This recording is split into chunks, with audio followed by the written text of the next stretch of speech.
Shalom, our home, I connect admin, share the truth. Bertemu lagi, Min Ministry Bethany Sydney. Seri bijak dari kitab Amsal, pentingnya bagian didikan.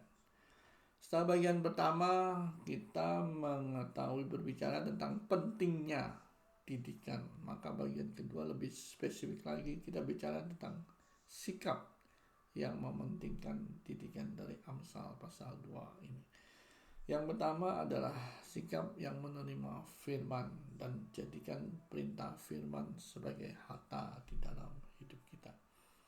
Jadi jangan sebentar-sebentar sudah tahu, tetapi dengarkan lagi, terima terus firman itu walaupun kita sudah hafal atau sering mendengarkan firman itu.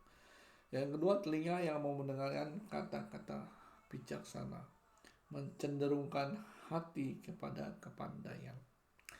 Yang ketiga adalah berseru untuk pengertian dan suara kepandaian, mencari seperti harta yang terpendam.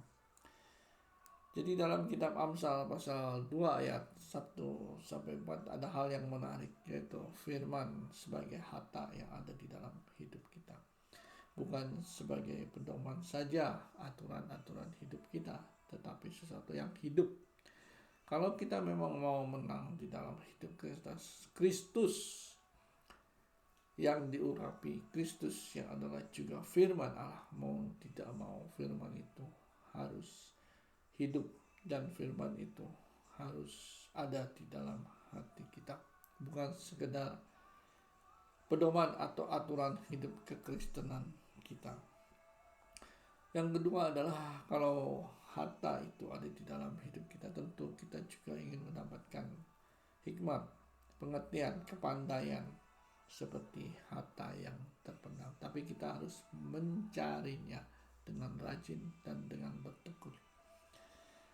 Dan yang ketiga adalah telinga yang mau mendengar hal-hal yang bijak. Cenderung pria zaman sekarang serba praktis, seperti maunya sendiri, serba cepat, merasa diri pintar karena berpendidikan tinggi, tidak sabar mendengar orang lain, tidak heran kalau tidak mendapatkan hikmat, dan tidak mengerti hal-hal rohani. Untuk mengerti hal rohani, telinga harus dibuka akan kata-kata firman Tuhan.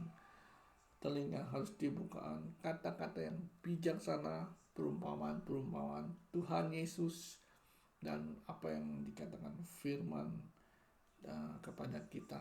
Telinga itu harus dibuka, hati juga harus dibuka untuk kita belajar menjadi pemenang seperti Kristus.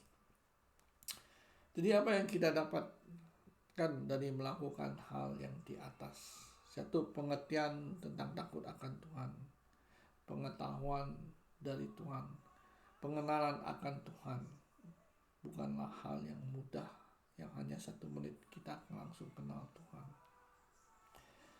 Mendapatkan hikmat, pengetahuan, dan kepandaian.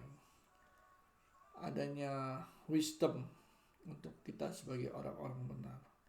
Perisai bagi orang-orang yang tidak berlaku celanya. Menjaga jalan orang yang setia. Yang keenam, mendapat pengertian tentang kebenaran, keadilan, kejujuran, dan setiap jalan yang baik. Memang setiap pria memang harus belajar tentang keadilan, kejujuran, kebenaran. Hikmat masuk dalam hati, pengetahuan akan menyenangkan jiwa. Kebijaksanaan melarang engkau dan kepandaian akan menjaga engkau terlepas dari jalan yang jahat dan tipu muslihat. Sebab kaum pria tidak mudah, tapi sikap yang mau menjalankan didikan nasihat dari kitab Amsal ini akan mendapatkan janji-janji dari kitab Amsal ini. Siapapun yang mau menjadi pemenang di dalam Kristus tidak boleh mengabaikan didikan, sikap penting didikan dari kitab Amsal ini. Sungguh luar biasa firman Tuhan kalau kita baca dan pelajari sedikit demi sedikit kitab Amsal ini. Salam pemenang, yaitu mengalami kemenangan dari Kristus.